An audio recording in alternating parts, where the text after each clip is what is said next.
Okay, today I'm going to make a video about all 4 times Marvel tried to steal Blade's Melanin. If you didn't know, Blade is one of the godfathers of black superheroes, created in 1973 by Marv Wolfman and Gene Colan, but it wasn't a normal creation.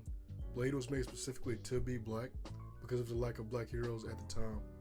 Blade's creators also came out and said that his look itself is based off of primarily Jim Brown and a composite of other black actors. The first one isn't just on Marvel, but David Esquire did confirm that they wanted Blade and his mentor Jamal Afari to be white. Side note to this that I'll touch on another time, they actually did turn Jamal Afari white, or as we know him to be Whistler.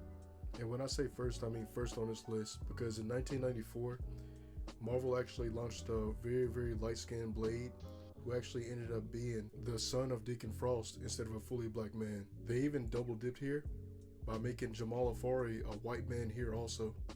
The third is going to be the worst one. In 2006, they did a comic run where they tried to not only make Blade half white, but give him a complete redesign. They changed his hair to be a bit more straight and gave him this disgusting looking fleshy gun hand. Luckily, Marvel did see how much people didn't like these changes, and this comic was canceled and hasn't been mentioned since. Okay, and the fourth time, which is actually the first time it happened, was when Blade was first being written.